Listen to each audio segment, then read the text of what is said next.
శ్రీ పరమాత్మనే నమః.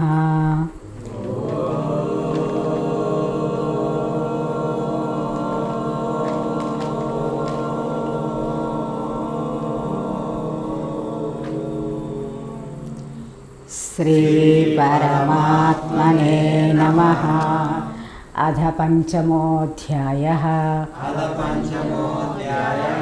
కర్మ సన్యాస యోగః. అర్జున ఉవాచ సన్యాసం కర్మణాం కృష్ణ పునర్యోగం చ సంససి యచ్ఛ్రేయయేతయోరేకం తన్మే బ్రూహి సునిశ్చితం. శ్రీభగవానువాచ సన్యాసః కర్మయోగశ్చ నిశ్రేయసకరావుభౌ.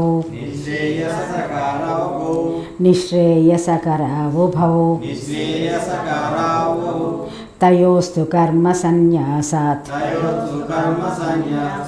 కర్మయోగో విశిష్యతే. జ్ఞేయస్య నిత్య సన్యాసి యో నద్వేష్టి న కాంక్షతి నిర్ద్వంద్వో హి మహాబాహో సుఖం బంధాత్ ప్రముచ్యతే. సాంఖ్యయోగౌ పృథక్ బాలా ప్రవదంతి న పండితాః ఏకమప్యాస్థితః సమ్యక్ ఉభయోర్విందతే ఫలం. యత్సాంఖ్యై ప్రాప్యతే స్థానం తద్యోగైరపి గమ్యతే. ఏకం సాంఖ్యం చ యోగం చ యః పశ్యతి స పశ్యతి. సన్యాసస్తు మహాబాహో దుఃఖమాప్తుమయో గతః. యోగయుక్తో మునిర్బ్రహ్మ న చిరేణాధిగచ్చతి. సాంఖ్యయోగౌ పృథక్ బాలా ప్రవదంతి న పండితాః ఏకమప్యాస్థితః సమ్యక్ ఉభయోర్విందతే ఫలం. యత్సాంఖ్యై ప్రాప్యతే స్థానం తద్యోగైరపి గమ్యతే. ఏకం సాంఖ్యం చ యోగం చ యః పశ్యతి స పశ్యతి. సన్యాసస్తు మహాబాహో దుఃఖమాప్తుమయో గతః. యోగయుక్తో మునిర్బ్రహ్మ న చిరేణాధిగచ్చతి. సాంఖ్యయోగౌ పృథక్ బాలా ప్రవదంతి న పండితాః ఏకమప్యాస్థితః సమ్యక్ ఉభయోర్విందతే ఫలం. యత్సాంఖ్యై ప్రాప్యతే స్థానం తద్యోగైరపి గమ్యతే. ఏకం సాంఖ్యం చ యోగం ఏకం సాంఖ్యం చ యోగం చ యః పశ్యతి న పశ్యతి. యః పశ్యతి స పశ్యతి. సన్యాసస్తు మహాబాహో దుఃఖమాప్తుమయో గతః. యోగయుక్తో మునిర్బ్రహ్మ న చిరేణాధిగచ్చతి.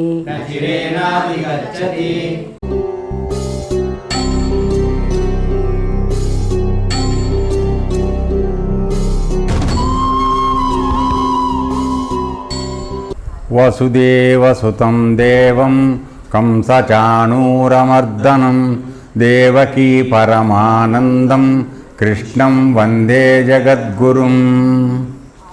భగవద్గీత 5వ అధ్యాయంలోకి స్వాగతం.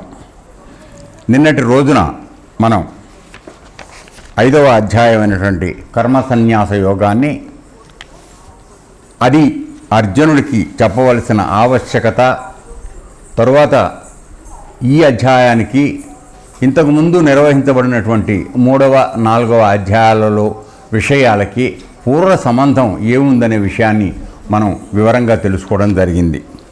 సో అక్కడ జరిగిన విషయం ఏమిటంటే 3వ అధ్యాయంలోనూ 4వ అధ్యాయంలో కూడా జ్ఞానయోగము, కర్మయోగము ఆ రెండింటిలో కూడా పరమాత్మ ఒక్కొక్కప్పుడు ఒక్కొక్క పరిస్థితుల్లో కర్మయోగం చాలా అత్యంత ఉత్తమమైనది, నిష్కామ కర్మ అనుసరణ చేయాలి, దాన్ని అనుష్ఠించాలి అనేటువంటి విషయాన్ని నిర్ద్వందంగా చాలా చోట్ల 3-4 చోట్ల నిష్కామ కర్మానుష్ఠానమే అత్యంత ఉత్తమమైనది, దాన్ని ప్రతి వాళ్ళు చేయాల్సింది అనేటువంటి విషయాన్ని అర్జునుడికి చెప్పడం జరిగింది. అట్లాగే తరువాత స్థాయిలోకి వచ్చేటప్పటికీ తను చేస్తున్నటువంటి కర్మని యజ్ఞ రూపంగా మార్చుకోవడానికి అనువుగా నిష్కామ కర్మాచరణ, భగవత్ప్రీత్యర్థము, పరుల హితం కోసము, తర్వాత ధర్మరక్షణ కోసం చేసుకుంటూ వెళ్ళేటట్టయితే చేయబడుతున్న అన్ని రకములైన యజ్ఞములు కూడా కర్మ నుంచే ఆవిర్భవిస్తున్నాయనే సంగతి గుర్తుంచుకుని అవి చేసేటప్పుడు నిష్కళంకంగా, నిష్కామంగా, ఆత్మదృష్టితో వాటిని నిర్వర్తించేటైతే తొందరగా జ్ఞానఫలాన్ని నువ్వు పొందేటువంటి అవకాశం ఉంది. నువ్వు ఆ విధమైనటువంటి అమృతతుల్యమైనటువంటి మోక్షస్థితిని జీవితం బతికుండగానే నువ్వు అనుభవంలోకి తెచ్చుకునే అవకాశం ఉందనేటువంటి విషయాన్ని తెలియపరుస్తూ ఆ విధంగా చేయమని చెప్తూ జ్ఞానపూర్వకమైనటువంటి నిష్కామ కర్మయోగం గురించి కూడా ప్రతిపాదిస్తూ 2-3 చోట్ల చెప్పడం జరిగింది. సో సందేహం సహజంగానే అర్జునుడికి సందేహం కలిగింది. ఏమిటి, నన్ను అది చేయమంటావా, ఇది చేయమంటావా, రెండూ చెప్తున్నావు నువ్వు మంచివని చెప్పి, కాబట్టి ఈ రెండిటిలో ఏది అత్యుత్తమమైనదో దయచేసి నాకు చెప్పు కృష్ణ అని అతను అడగటంతో ఆ ప్రశ్నతో నిన్న ఈ అధ్యాయం ప్రారంభం అవడం మనం చూసాం.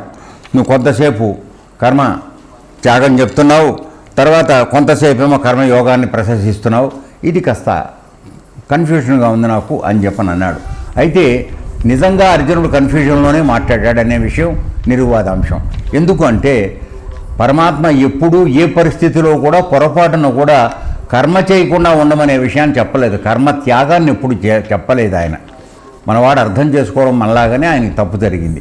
ఏమిటంటే పరమాత్మ ఎల్లప్పుడూ చెప్తున్నది ఏమిటంటే కర్మ ఫలత్యాగాన్ని చేయమని చెప్తున్నాడు తప్ప కర్మని వదిలిపెట్టమని చెప్పలేదు. ఎందుకు అంటే అసలు ముఖ్యమైన విషయం, ఏ ప్రాణి కూడా కర్మ చేయకుండా ఉండలేదు కనుక.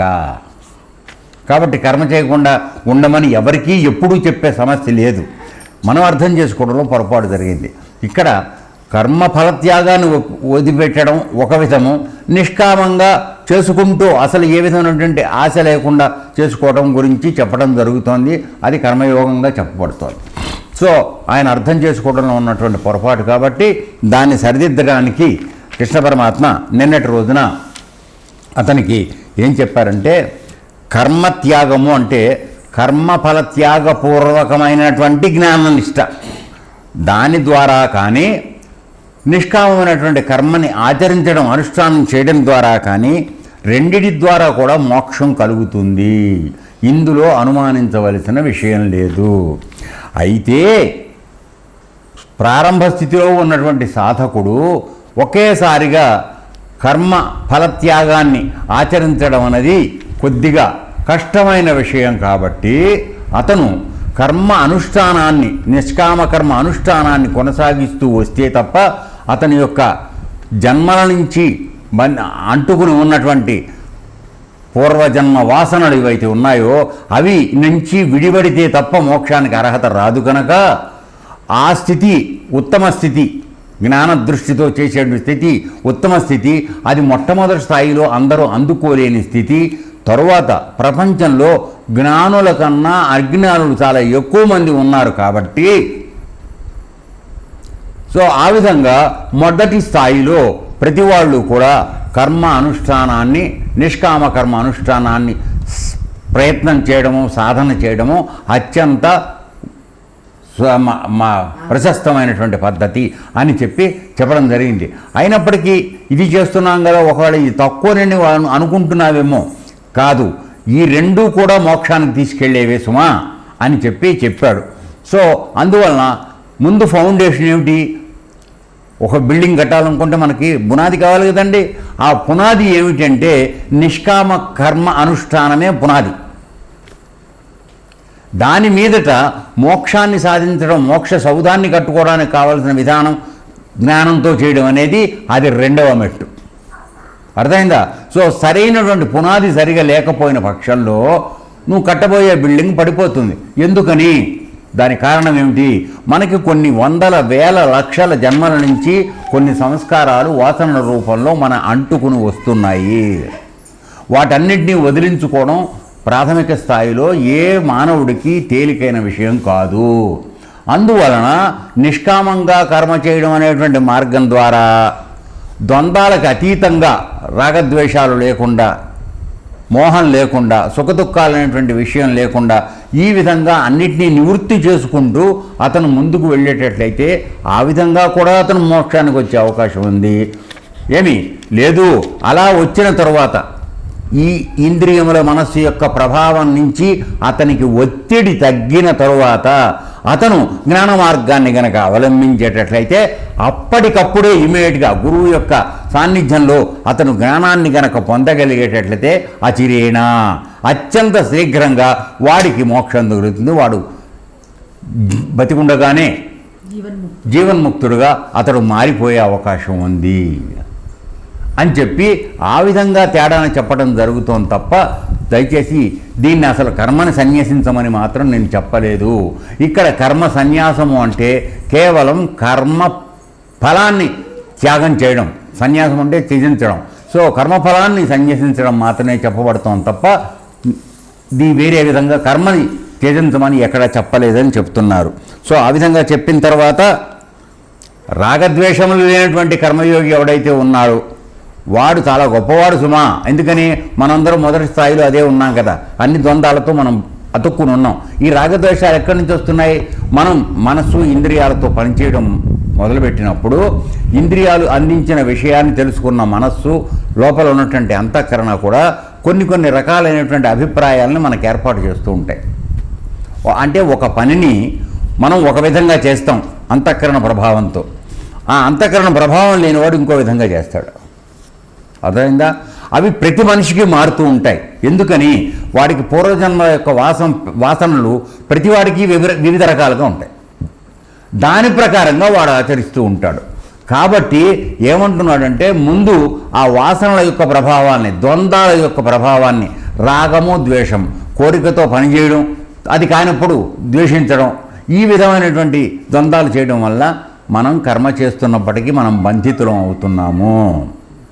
అందువలన గ్రాడ్యువల్గా రాగద్వేషాలు లేకుండా కర్మని నిష్కామంగా చేయడం అనేటువంటి మార్గాన్ని అనుసరించి నీవు ముందుకు వెళ్ళటానికి ప్రయత్నం చేసేటట్లయితే, ఆ విధంగా వెళ్ళినా కొనసాగించిన జీవితాంతం వరకు ఏంటి నీకు అప్పుడు రాగద్వేషాలు లేవు కదండి, ద్వంద్వాలు ఏమీ లేవు, నువ్వు నిష్కామంగా కర్మ చేసుకుంటూ వెళుతున్నావు, ఆ మార్గంలో కూడా నీకు మోక్షం వస్తుంది. వర్రీ అవ్వాల్సిన పని లేదు.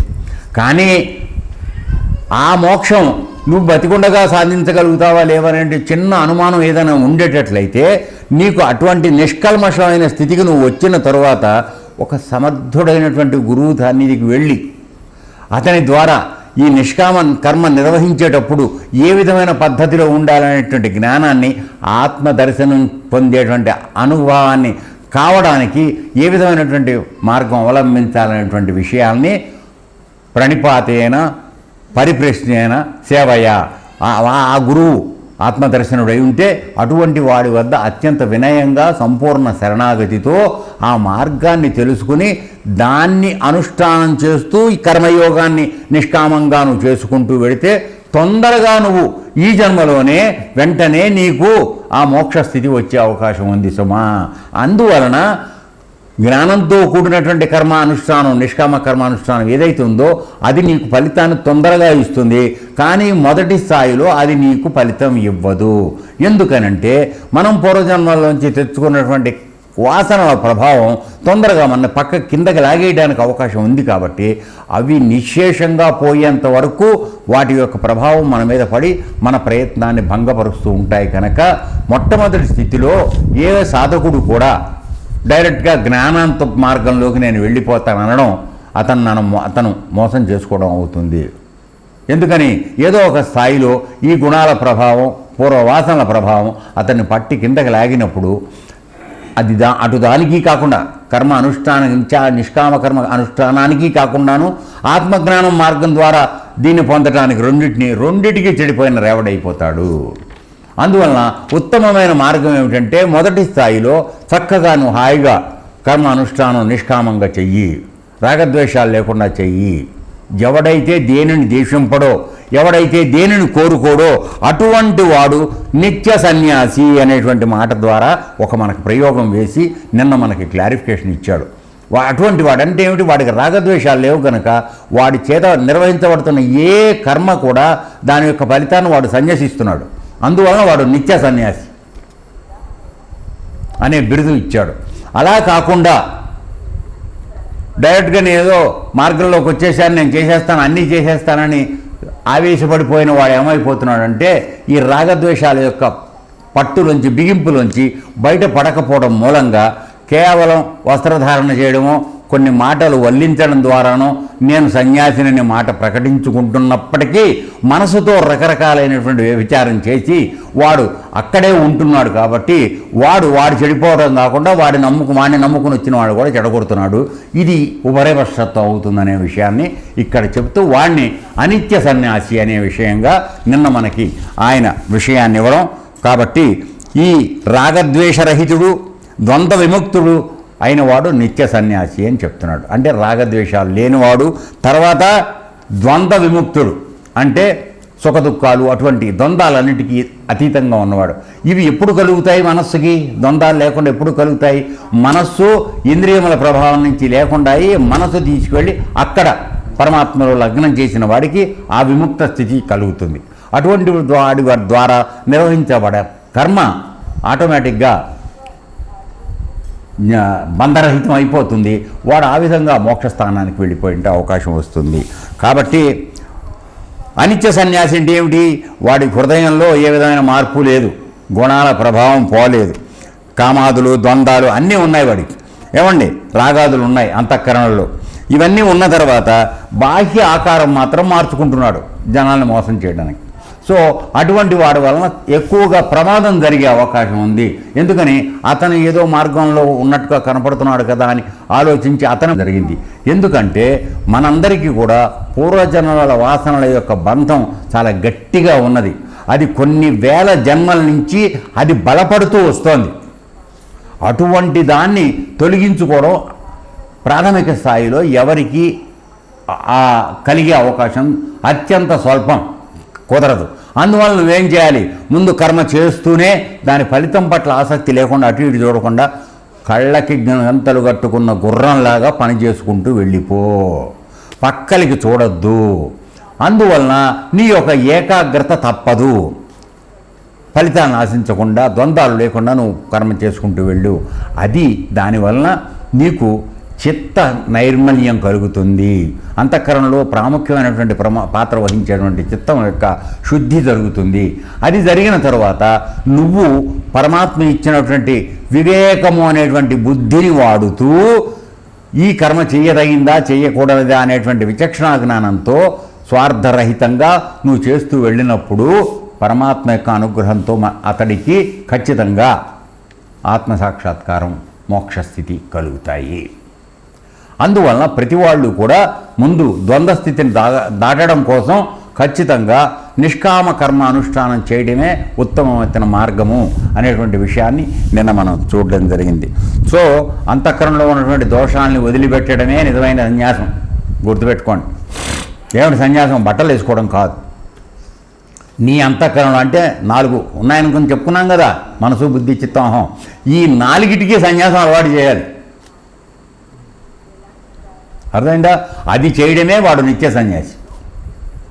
వాడి చేత ఏ పని నిర్వహించబడినా వాడికి ఏ రకమైనటువంటి ద్వేషాలు రాగాలు లేవు, సుఖ దుఃఖాలు లేవు. కర్మ చేస్తూ వెడుతుంటాడు. అది అయినా సంతోషం, అవ్వకపోయినా సంతోషం.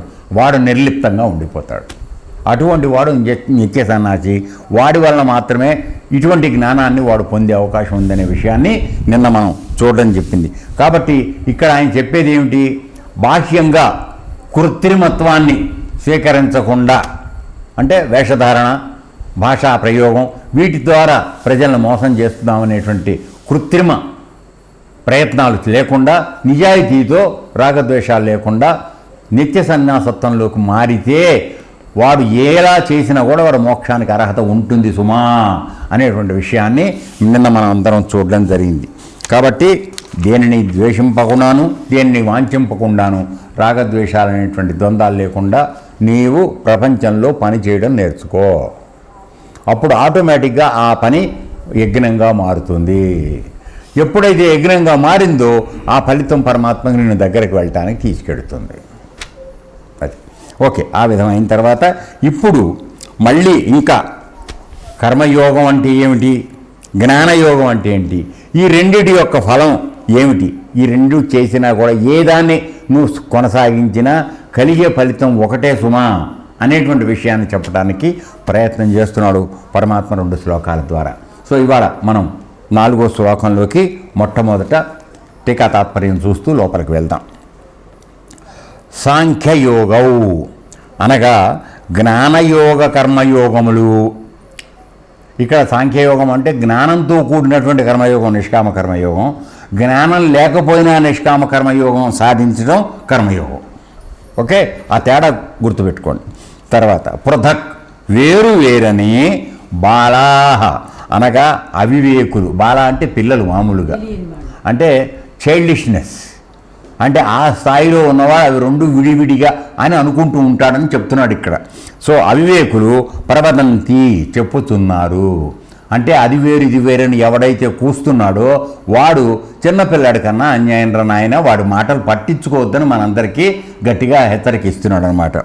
సో పండితాహ అనగా వివేకవంతులు, అనగా వివేకము అంటే అర్థం ఏమిటి? యుక్త అయుక్త ఈ రెండిటి యొక్క వివేచన కలిగిన వాడు వివేకవంతుడు. అర్థమైందా? సో వివేకవంతులైనటువంటి పండితులు న ప్రవదంతి అట్లు చెప్పరు, అవి విడివిడి కానీ వాళ్ళు చెప్పరు. ఉభయో వాళ్ళు ఏం చెప్తారయ్యా?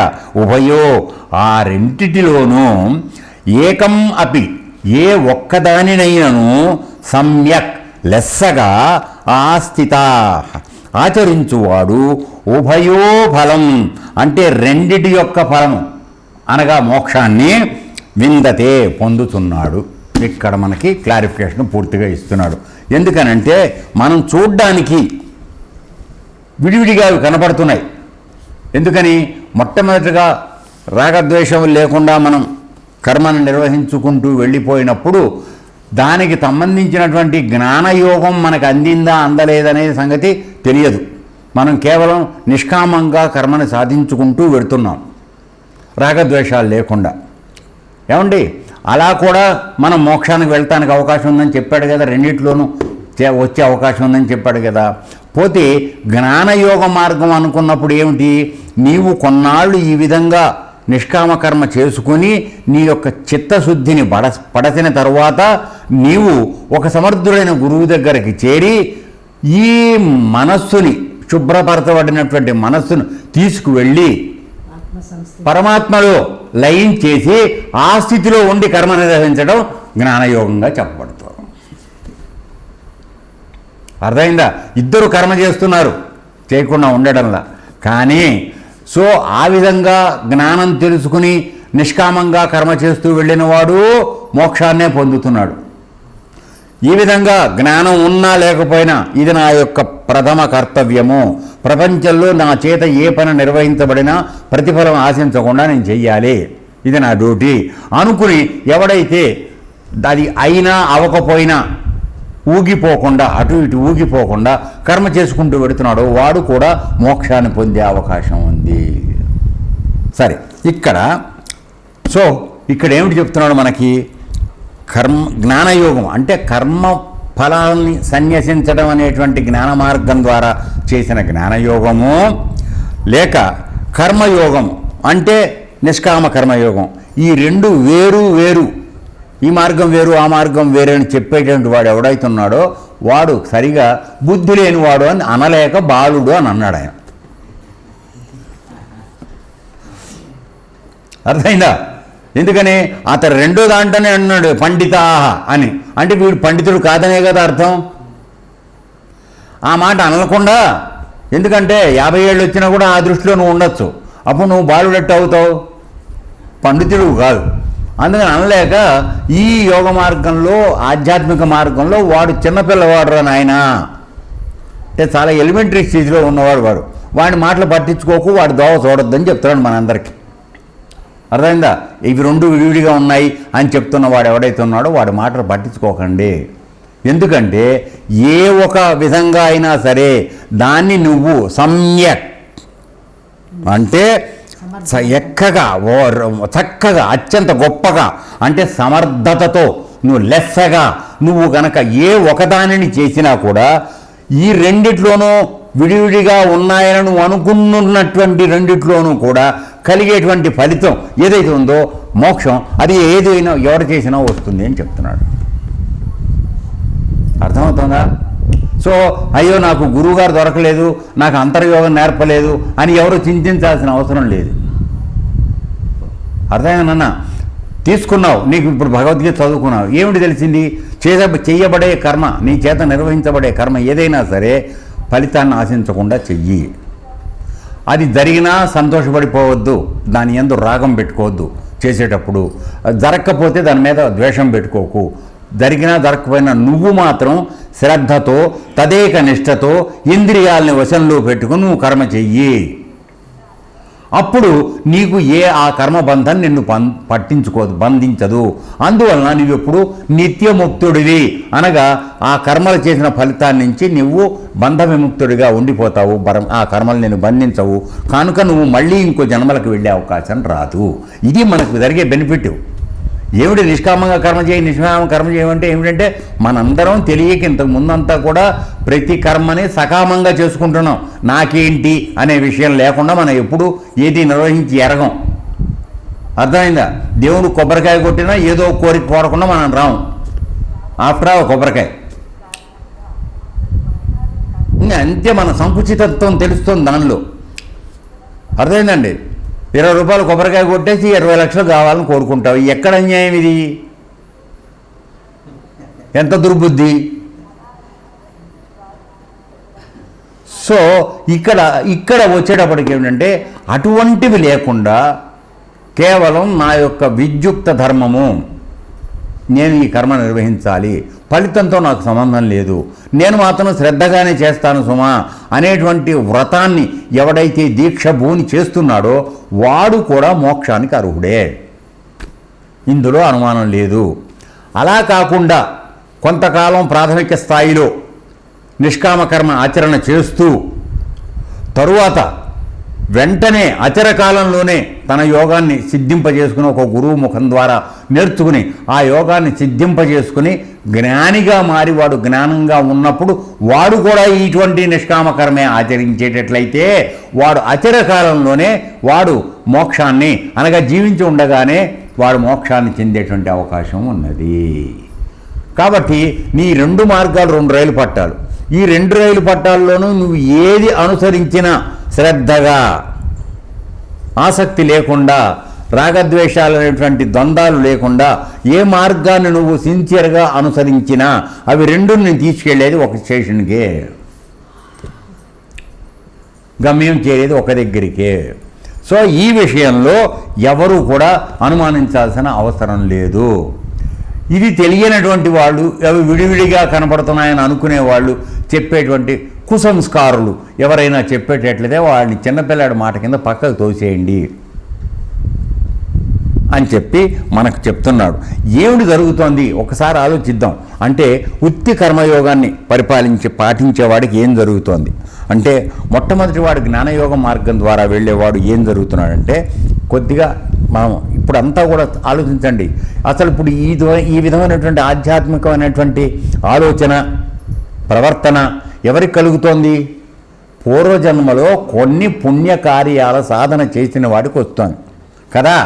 సో అందులో 50% ఉన్నవాడు మామూలుగా కర్మాచరణానికి వస్తున్నాడు, నిష్కామ కర్మాచరణానికి వస్తున్నాడు. 75% డిస్టింక్షన్లో ఉన్నాడు, వాడు మానవ జన్మకే రావాలి కదా మోక్షం పొందాలంటే. కాబట్టి వాడికి ఏం జరుగుతోందంటే ఒక గురువు రూపంగా వచ్చి వాడికి త్వరితంగా జ్ఞాన మార్గం ద్వారా కూడా ఈ కర్మని చేస్తూ వాడు పైకి వెళ్ళే విధానం వస్తుంది. కాబట్టి వాడు ఏం చేస్తాడు? కర్మ చేస్తున్నప్పుడు కూడా చెయ్యకపోయినా కూడా ముందుగా గురువు యొక్క అనుగ్రహంతో తత్వ విచారణ, నేనెవరనే విషయాన్ని తెలుసుకోవడానికి ప్రయత్నం చేస్తాడు. 99% గురువు యొక్క మార్గంలోనే రావాలి. ఇది ఆ జ్ఞానాన్ని విడమర్చి చెప్పి హస్తమస్తక ప్రయోగం ద్వారా నీకు శక్తి ప్రయోగం చేసి నీవు కింద అగ్నిని రగిల్చుకుని ఆధారస్థానం నుంచి నీ యొక్క యోగాగ్నితో నాడీ చక్రాలన్నింటినీ దాటుకుంటూ వెళ్ళి వాటిని దగ్ధం చేసుకుంటూ ఆ జ్ఞానంతో నీ చేత కర్మ నిర్వహించబడే స్థితికి తీసుకెళ్లే గురువు ద్వారా నువ్వు పొందినప్పుడు నీ చేత నిర్వహించబడే దానివల్ల నీవు మోక్షాన్ని పొందుతున్నావు. మనకు గురువు దొరకలేదు అనుకుందాం, బహుశా మనకు అంత అర్హత లేదు, మనం 50% వాళ్ళమే కదా, లేదు 35%. సో ఈ 35% వాడు చేసుకోవడానికి అర్హత లేదని అంటావా? లేదు కదా. ఎందుకని? నువ్వు 35% అయినా పూర్వజన్మ సువాసనలు ఉన్నాయి కనుక ఈ మార్గంలోకి వెడదామనే మార్గానికి మారి నువ్వు వచ్చావు.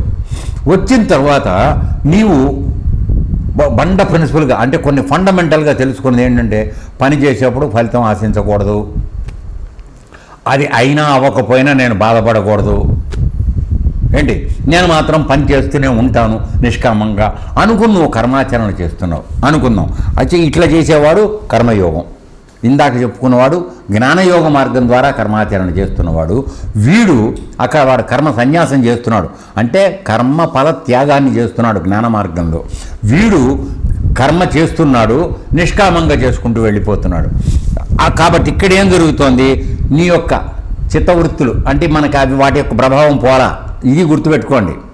ఎందుకని మనందరికీ ఉత్తిగా కర్మయోగం ముందుగా ఎందుకు చెప్పడండి నిష్కామంగా అంటే చిత్త ప్రవృత్తులు లోపల అంతఃకరణలో మనకు పరిపూర్ణంగా శుద్ధి కాలేదు. అర్థమైందా? ముందు వాటిని మనం సాఫ్ చేసుకోవాలి.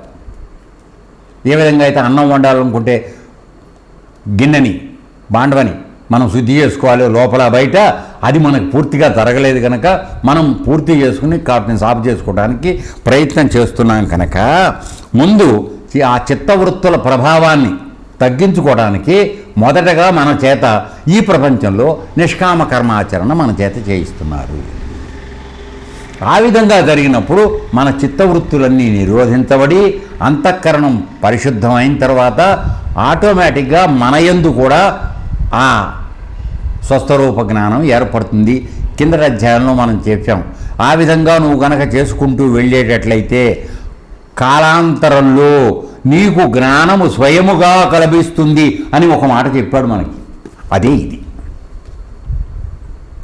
గురువు లేడు, నాకు జ్ఞానం కలగలేదు అని ఎవరు చింతించాల్సిన అవసరం లే. ఈ నమ్మిన విధానాన్ని నువ్వు కొనసాగించుకుంటూ వెళ్ళు నిష్కామంగా, పరమాత్మ నీకే సాక్షాత్కారం అవుతాడు. అర్థమైందా? సో ఆ విధంగా నువ్వు జ్ఞాన సముపార్జన ఆ మోక్ష స్థితికి నువ్వు వచ్చే అవకాశం ఉందిరా నాన్న. సో నీ యొక్క స్థాయిని బట్టి కింద స్థాయిలో ఉన్నాం, మనకి అంతఃకరణ శుద్ధి జరగలేదు కాబట్టి చింతించాల్సిన పనిలే. వాటిని సంస్కరించుకుంటూ నిష్కామ కర్మ ఆచరణ చేసుకుంటూ వెళ్ళిపోదాం.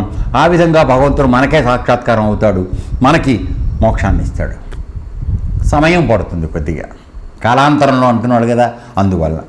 అలా కాకుండా వాడికి ఆల్రెడీ కొంత సాధన చేసి ఉన్నాడు పూర్వజన్మలో, వాడు ఇప్పుడు వచ్చాడు నిష్కామకరణ ఆచరణ చేస్తున్నాడు.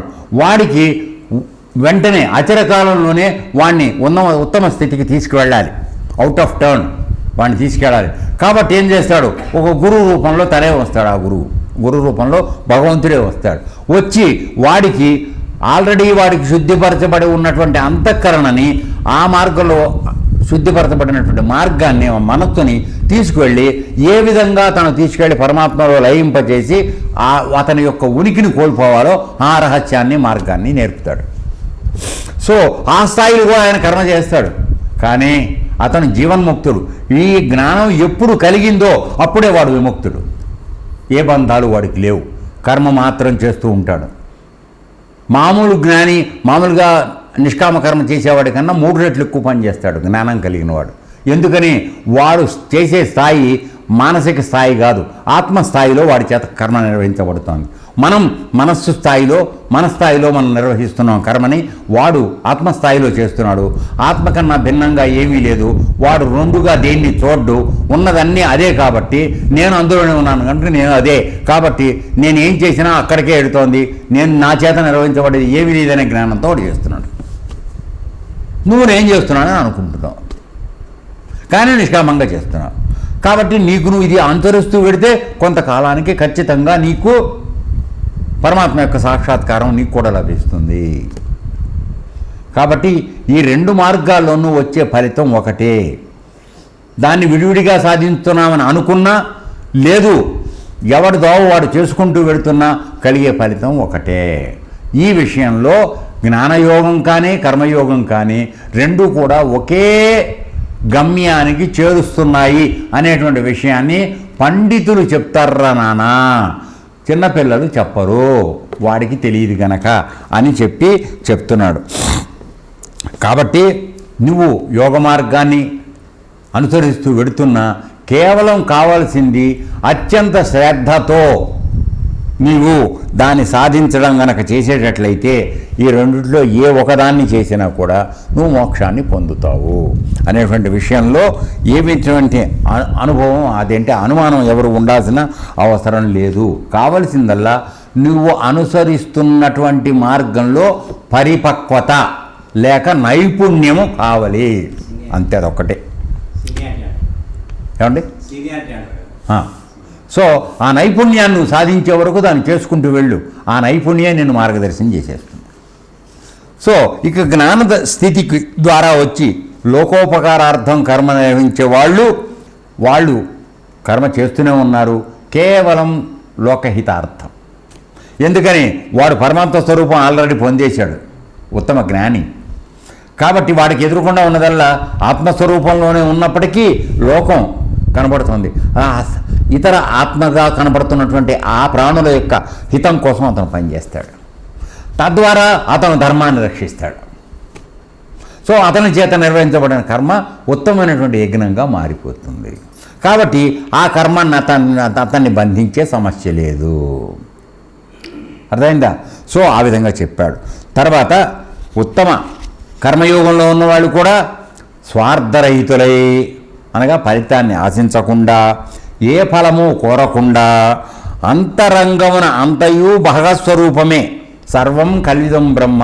సో ఉన్నదంతా బ్రహ్మమైనటువంటి విషయాన్ని వాడు కూడా నమ్ముతూ జ్ఞానభావం కలిగి వాడు కూడా కర్మ ఆచరిస్తున్నప్పుడు వాడు కూడా మోక్షానికే పెడతాడు.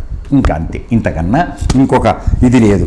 కాబట్టి రెండిటి యొక్క లక్ష్యం ఏమిటి అంటే చిత్త విలయము, అనగా మనందరికీ ఉన్నటువంటి మనస్సు రకరకాలైనటువంటి వాసనలతో బాధపడుతున్నటువంటి మనస్సు ఎప్పుడైతే లయించిపోతుందో, పరిశుభ్రపడుతుందో అది చిత్తంగా మారుతుంది.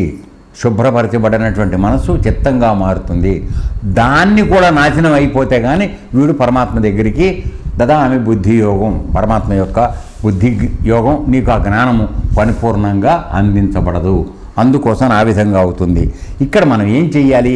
ఇంతవరకు మామూలుగా మనం ఈ ప్రపంచంలో బతుకుతున్నప్పుడు వ్యష్టి బుద్ధితో బతుకుతున్నాం.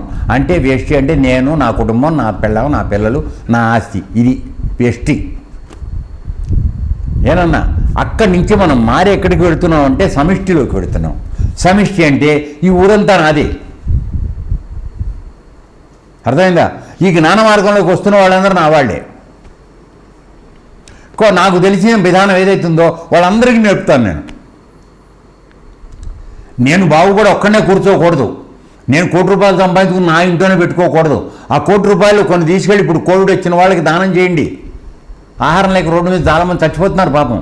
సొంత వాళ్ళకి వెళ్ళలేకపోతున్నారు, నడవడానికి వెళ్ళటానికి బస్సులు లేవు, రోజువారీ కూలీ లేదు, అన్నం లేక ఇదైపోతున్నారు. చేయండి అటువంటి వాళ్ళకి సహాయం. కొన్ని గ్రామాల్లో జరుగుతోంది అది సంగతి, నాకు మొన్నే తెలిసింది. వీళ్ళు ఏం చేస్తున్నారంటే ఆహారాన్ని తయారు చేయడానికి తీసుకెళ్ళి కొనిచ్చి బెల్లం, పప్పు, చింతపండు, ఉప్పు, బియ్యం అన్నీ కొనిచ్చేసి ఆ గ్రామంలో 10 మంది కార్యకర్తలను పెట్టి వండించి ఎవరికైతే ఆహారం దొరకడం లేదో వాళ్ళందరికీ అక్కడే అన్నం పెడుతున్నారు. ఎందుకంటే వాళ్ళు బయటకు వస్తే వాళ్ళు అంటుకుంటుందని భయం కదా, అందుకని ఆ గ్రామంలోనే చేస్తున్నారు. సో అటువంటి విషయాలు కూడా నా దృష్టికి 1-2 వచ్చినాయి. చాలా అత్యంత ఉత్తమమైనటువంటి సేవ అవసర సమయంలో. సో అక్కడ ఏం జరిగింది, వ్యష్టి లేదు, సమిష్టిలోకి వచ్చాడు. అంటే నేను ఆకలి లేనప్పుడు ఎంత ఆహారం లేకపోతే బాధపడతానో, అవతల ఇంకొక వ్యక్తికి కూడా ఆహారం లేనప్పుడు ఎంత బాధపడతాడని స్పృహ మనకు కలుగుతుందో అప్పుడు మానవత్వం మనలో పరిడవిల్లింది. పరమాత్మను తెలుసుకునే అవకాశం మనందరికి కలుగుతుంది. ఆ విధంగా మారడం కావాలి, అర్థమైందండి? సో ఆ విధంగా చేయడం జరుగుతుంది. కాబట్టి ఇక్కడ ఏమిటంటే ఇక్కడ నా మతము, నా కులము, ఈ ఆలోచనలు వద్దు, అందరూ ఒకటే, అర్థమైందా? సో ఆ విధమైనటువంటి కుసంస్కారంతో, సంకుచిత భావంతో, పక్కవాడు పారైపోవాలనే బాగుండాలనే ఆలోచనతో ఆడ ఇంకో మతం వాడని ఆలోచన, ఇది తప్పు విధానం. అందరినీ సోదర భావంతో నువ్వు కలుపుకోగలిగిన రోజునే నువ్వు పరమాత్మ యొక్క ఖచ్చితమైనటువంటి ప్రతినిధిగా మారే అవకాశం ఉంది. సో ఆ విషయాన్ని ఇక్కడ పరమాత్మ మనకి తెలియపరుస్తున్నాడు. ఇది అయిపోయిన తర్వాత ఇప్పుడు సరే 2 విధాల మార్గంలో మోక్షం వస్తుందని చెప్తున్నాడు కదా. కాబట్టి ఇక్కడ 2వ శ్లోకానికి వచ్చేటప్పటికి నువ్వు ఏదన్నా తీసుకోవై, జ్ఞాన మార్గం తీసుకో, లేదో కర్మార్గం తీసుకో, ఏదైనా సరే చివరి వరకు చక్కగా పాటించు. మనందరికీ ఉన్న జబ్బు ఏంటంటే ఆరంభ సూరత్వం అంటారు. మొదలుపెట్టిన 3వ రోజుకు మొత్తం దిగదారిపోతుంది మనకి, తాటాకు మంట. అర్థమైందా? యోగం కూడా అంతే. ఒక 3 రోజులు బ్రహ్మాండంగా చేస్తారు, 4వ నుంచి ఏం చేస్తానులే రేపు వెళ్దామని పడుకుంటాడు. పడుకోవడం వారమో 10 రోజులు వాడు రాడికి మనకి, వీలైతే నెల కూడా. ఎందుకని మనసు నీ మీద ఆధిపత్యం సంపాదించేస్తుంది. అప్పటికి రేపు వెళ్ళాలనే పడుకో అని చెప్తుంది, నువ్వు మళ్ళీ లేవు. అర్థమైందా? సో ఈ విధంగా మనసు యొక్క ప్రలోభానికి లొంగిపోయిన వాడు యోగాన్ని కాదు, ప్రపంచంలో ఏ కర్మని కూడా తుద వరకు అనగా చిట్ట చివరి వరకు కొనసాగించలేడు. కానీ కావాల్సింది ఏమిటి, నువ్వు ఫలితాన్ని సాధించాలంటే చిట్ట చివరి వరకు అదే శ్రద్ధతో నువ్వు ఆ పని నెరవేరే వరకు చేయాలి. అది కావాలని చెప్తున్నాడు. అటువంటి వాడు మాత్రమే నిజమైనటువంటి దృఢ చిత్తం కలిగిన వాడు ఒక టార్గెట్ సాధించాలనుకున్నాడు, దాన్ని సాధించే వరకు విశ్రమించకుండా చేసేవాడే ఈ ఫలితాన్ని పొందుతాడు. సుమా, నువ్వు ఆ మార్గం అయినా సరే, ఈ మార్గం అయినా సరే, ఒకే గొప్పగా జ్ఞాన మార్గం ఆశ్రమానికి వచ్చావు, అంతర్యోగం చూపించడం జరిగింది. ఏమండి, లోపలికి వెళ్ళి మనసును తీసుకెళ్ళి అక్కడ కట్టేసుకోవడం నేర్పాం.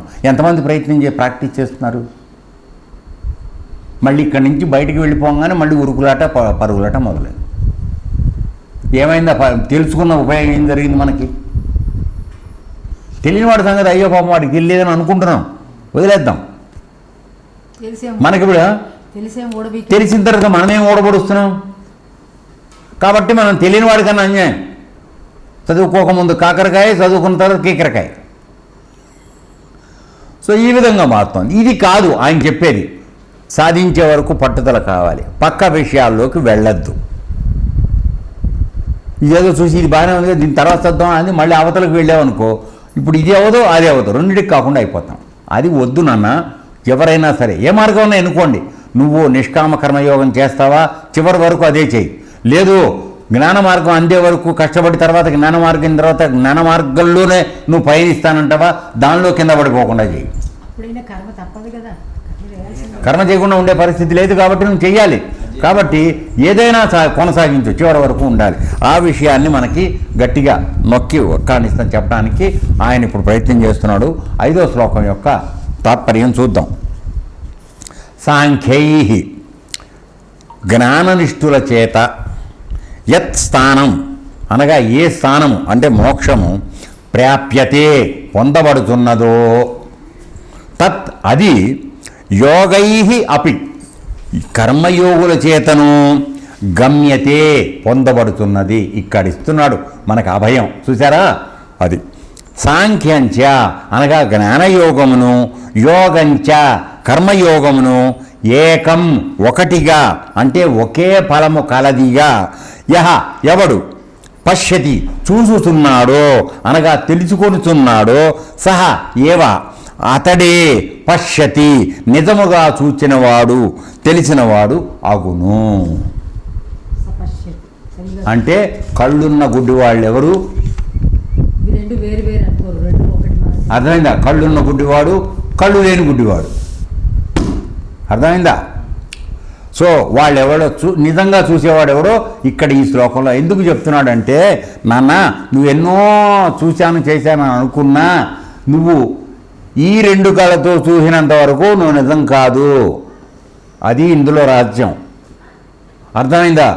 ఇటువంటి కర్మేంద్రియాలు జ్ఞానేంద్రియాలన్నిటికీ ఆధారంగా ఉన్నటువంటి 3వ నేత్రం అనేది నీకు ఏదైతే ఉందో అది దృక్, అన్నిటినీ చూస్తోంది అది.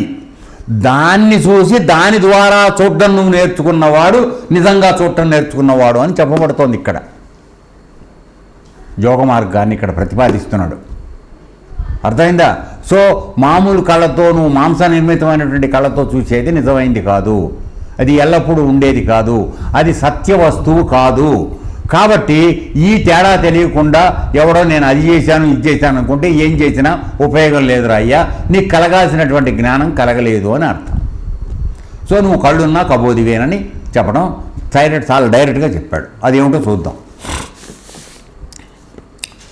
జ్ఞానయోగులచే ఏ స్థానము అనగా మోక్షం పొందబడుతోందో అది కర్మయోగ జ్యోతుల చేతను పొందబడుతున్నది. జ్ఞానయోగమును కర్మయోగమును ఒక్కటిగా అనగా ఒకే ఫలం కలగజేసే వాటిగా చూచువాడే నిజముగా చూచువాడగును. చూసారండి?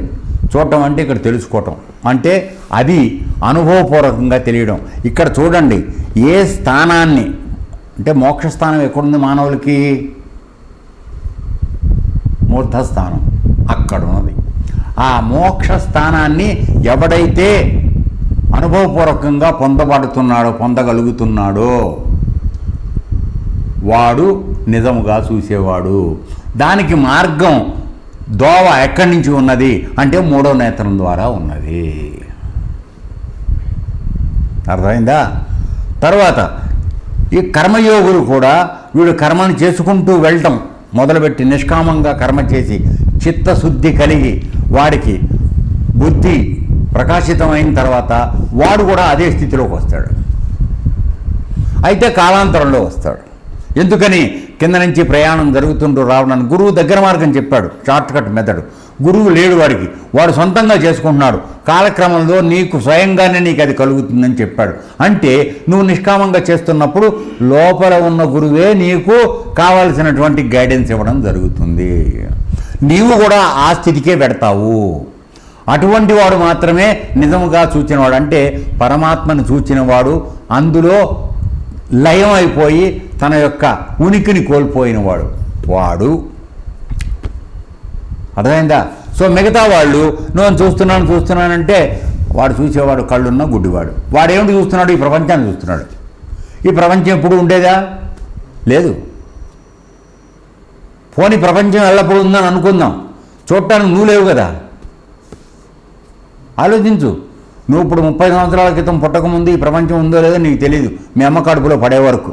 మీ అమ్మ కడుపులో పడిన తర్వాత 10 నెలలు అయ్యాక ప్రపంచానికి బయటకు వచ్చావు. తర్వాత 5 ఏళ్ళకి అసలు ప్రపంచం చూడటం నేర్చుకున్నావు నువ్వు. 30 ఏళ్ళు వచ్చేప్పటికి అవన్నీ ఫలనమని తెలుస్తోంది. సరే, ఇంకో 70 ఏళ్ళు గడిచేటప్పటికి నువ్వు బక్కడి తన్ని వెళ్ళిపోతావు. అప్పటికి ఈ చెట్లు ఇట్లా ప్రకృతి ఇలాగే ఉంది. కాబట్టి నీకు సంబంధించినంత వరకు ఈ ప్రకృతి లేదు, ప్రపంచం లేదు. అవునా కాదా? అది ఉండకపోవడం పక్కకు పెట్టి కాసేపు. నీవు కొంతకాలం ముందు ఈ ప్రపంచానికి రాకముందు ఈ ప్రకృతి ఉంది, ప్రపంచం ఉంది. నువ్వు వచ్చినప్పుడు ఉంది, నువ్వు వెళ్ళిపోయిన తర్వాత కూడా ఉంది. కానీ ప్రపంచం నీకు లేదు అంటే అర్థం ఏమిటో? నువ్వు లేవు గనక. నేను అనుకుంటున్నావు, నువ్వు లేవు గనక. నేను నాది అనుకుంటున్నావే, నువ్వు లేకుండా పోయావు. పోయిన తర్వాత ఈ ప్రపంచం ఉంటే ఏమైంది, లేకపోతే ఏమైంది, నీకేం తెలుస్తుంది?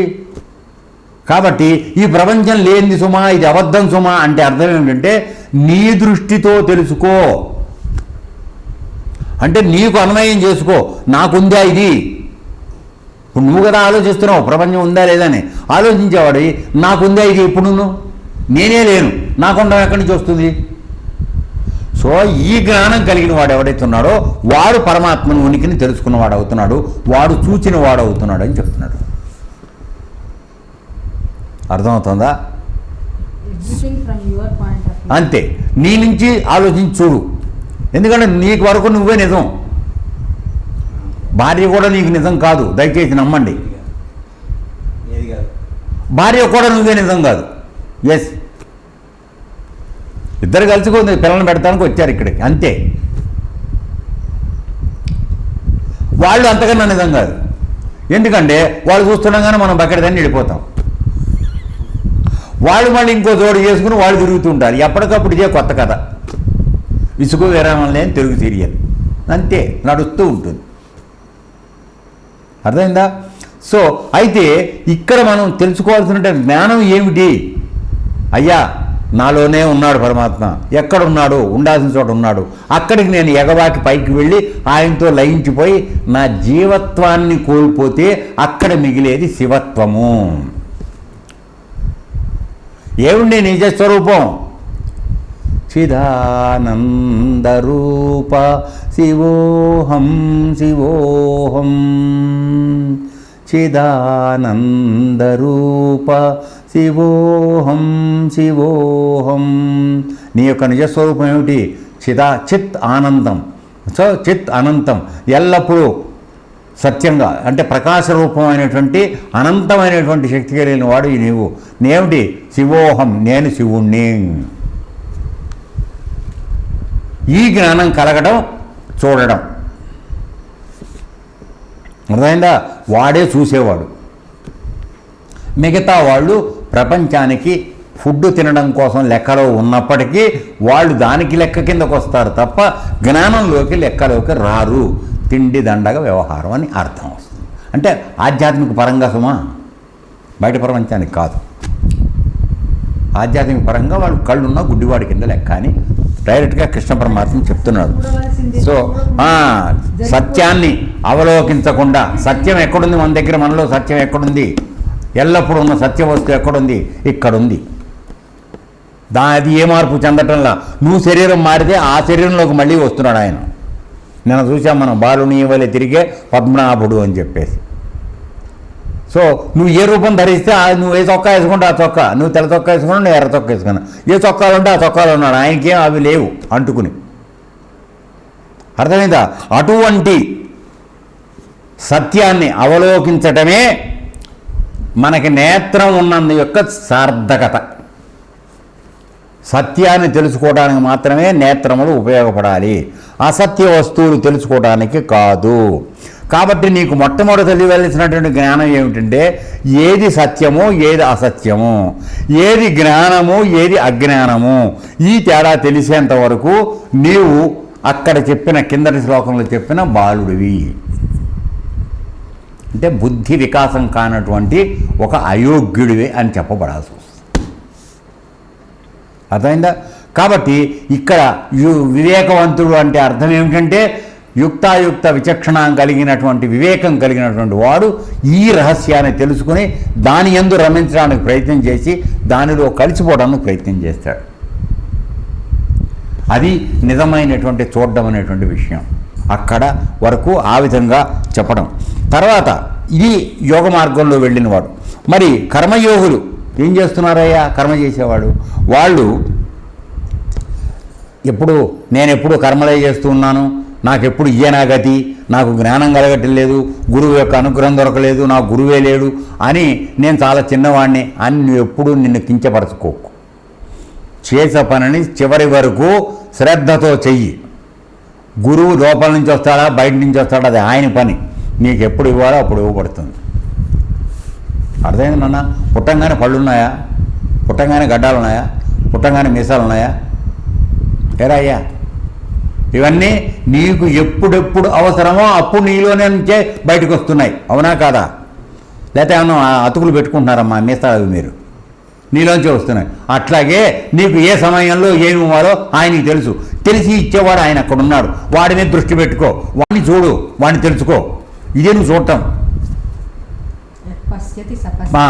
అందువలన ఊరికే కాలక్రమంలో పరిణామక్రమంలో జరిగిందని వ్యధవ కూతలు కుయ్యకు.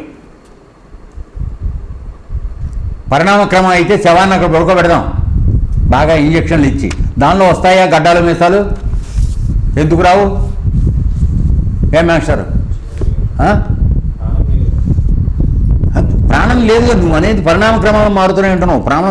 ఇందులో ప్రాణం సమస్య నువ్వు మాట్లాడట్లా. ఇక్కడ ప్రాణం ఉంది, పరమాత్మ ఉందనే విషయం నువ్వు మాట్లాడట్లా.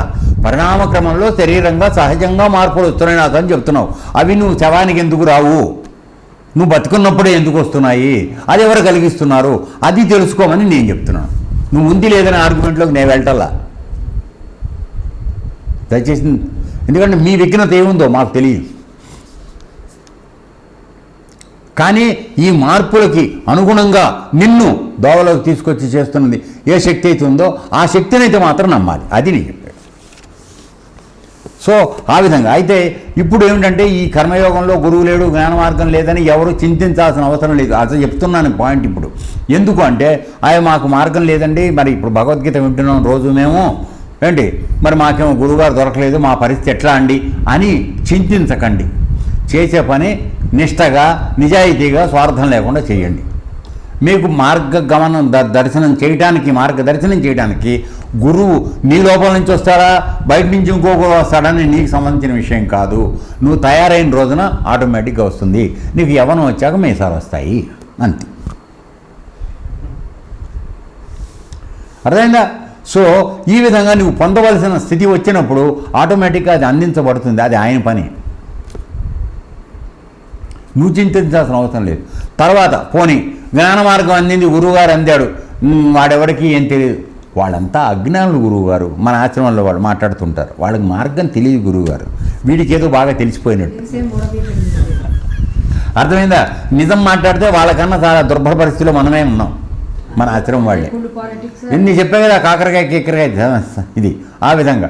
అందువలన ఈ విధమైనటువంటి దుర్మార్గ ఆలోచనలో జ్ఞాన మార్గంలో ఉన్నవాడు చాలా ఉన్నతుడు అనేటువంటి అభిప్రాయం ప్రపంచంలో మేము జ్ఞాన మార్గులం అండి అని రొమ్ములు ఇరుచుకు తిరగడం అది చెయ్యొద్దు నాయన. నీకు అసలు విషయం ఏదో లోపల చూడటం చేత కానప్పుడు నువ్వు ఏ మార్గం అనుసరించినా నువ్వు సరైన వాడు కాదు, నువ్వు గుడ్డివాడి కింద లెక్క అని చాలా నిర్ద్వందంగా ఇక్కడ చెప్పడం జరిగింది. కాబట్టి ఎవరూ కూడా కర్మ మార్గాన్ని, నిష్కామ కర్మ మార్గాన్ని అనుసరిస్తాం వల్ల తక్కువని కానీ, జ్ఞాన మార్గంతో పరమాత్మను పొందడానికి ప్రయత్నం చేస్తున్నంత మాత్రం చేత వీడికి అన్నీ వచ్చాయని కానీ అనుకోవడానికి వీల్లేదు. ఎందుకంటే ఇందాక చెప్పినట్టుగానే జ్ఞాన మార్గంలో వెడుతున్న వాడికి కూడా లోపల అంతఃకరణ శుద్ధి జరగకపోతే వాడు ఏ క్షణాన్ని కింద పడిపోయే అవకాశం. నీవు జ్ఞాన మార్గంలోకి వచ్చినప్పుడు నీవు అన్ని విధాలా మారావు అనేటువంటి విషయం నిరూపణ ఏ విధంగా జరుగుతుందంటే నీ యొక్క ప్రవర్తనలోనూ నీ యొక్క గుణాల్లోనూ మార్పు కనపడాలి. కేవలం యోగం చేయడం వచ్చింది గురువుగారు అంటే మిగతా గుణాలు మారకపోతే ఆ యోగం వచ్చి ఉపయోగం ఏముందిరా అయ్యా? కాసేపు ఫిట్స్ రోగం వచ్చినట్టుగా ఊకడం సరిపోతుంది, అంతకన్నా ఏముండదు. అంతే.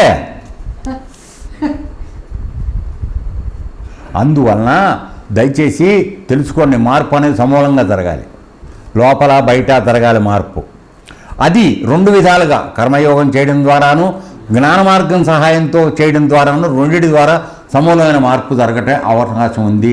కావాల్సింది ఏంటంటే నువ్వు విడిచిపెట్టకుండా పట్టుదలతో పట్టుకున్న మార్గాన్ని పట్టుకున్న దోవలో సీదా తీసుకువెళ్ళు, అటు ఇటు చూడకు. అటు ఇటు చూస్తే దేనికి కాకుండా పోతావు అని చెప్పడం జరుగుతోంది. కాబట్టి ఇక్కడ ఏమిటంటే ఎన్ని రకాలుగా ఎవరు ప్రయత్నం చేసినా నువ్వు ఇటువైపు కుడివైపు నుంచి వెళ్ళినా ఎడమవైపు నుంచి వెళ్ళినా వెళ్ళేది అక్కడికే కదా, వెనకటి సిద్దిపేటకే కదా మనం వెళ్ళేది. ఇప్పుడు ఇట్లా ఊళ్ళోంచి ఇటు తిరిగి పెడతాం, ఇటు ముండ్రాయికి వెళ్ళి ఇట్లా పెడతాం, ఇద్దరం కలిసి వెళ్ళేది ఎక్కడికి? సిద్దిపేటే. కాబట్టి చేరవలసింది సిద్దిపేట అయినప్పుడు నువ్వు ఎట్టా వెళ్ళేవన్నది అనవసరమైన విషయం. కానీ అందరం సిద్దిపేట వెళ్ళాలి, ఎందుకంటే అరటిపళ్ళు కాడి నుంచి అక్కడే కొని తెచ్చుకోవాలి. అర్థమైందా? అందువలన చేరవలసిన గమ్యం నీకు తెలిసినప్పుడు నువ్వు అటు వెళ్ళావా ఇటు వెళ్ళావా, కర్మ నిష్కామ కర్మగా అనుష్ఠానం ద్వారా వెళ్ళావా లేక జ్ఞాన మార్గం ద్వారా నువ్వు వెళ్ళావు అనేది అంతగా ప్రస్తుతం కాదు, అప్రస్తుతం. అది అవసరం లేదు. చేసిన విధానాన్ని కరెక్ట్గా చేయి. ఇప్పుడు దింటో పెడుతూ కూడా ఏ పక్కకో వెళ్ళి అటు తిరిగావనుకో, ముండ్రా దగ్గరికి వెళ్ళాక కుడికి తిరిగావనుకో, నువ్వు సిద్దిపేట వెళ్తావా లేకపోతే హుస్నాబాద్ వెళ్తావా? అది అందువల్ల నీ చాలా జ్ఞానం కదా, నువ్వు బ్రహ్మాండంగా ఆశ్రమంలో జ్ఞానం నేర్చుకుంటున్నావు, యోగం నేర్చుకుంటున్నావు. అయినా సరే ఏముంటే ఏమవుతుందని కుడికే ఎడవకి ఎందుకు వెళ్ళాలి, కుడికి వెడదాం ఈసారి అటు తిరిగి వెళ్ళావు అనుకో, నువ్వు సిద్దిపేట వెళ్ళే సమస్య రాదు. ఈ అతికి తెలివితేళ్ళు ఉండకూడదు. ఇది ఇక్కడ చెప్తున్నట్టు విషయం. ఓకే, ఇంతవరకు ఏతత్సర్వం కృష్ణార్పణం. రేపు మిగతా చూద్దాం.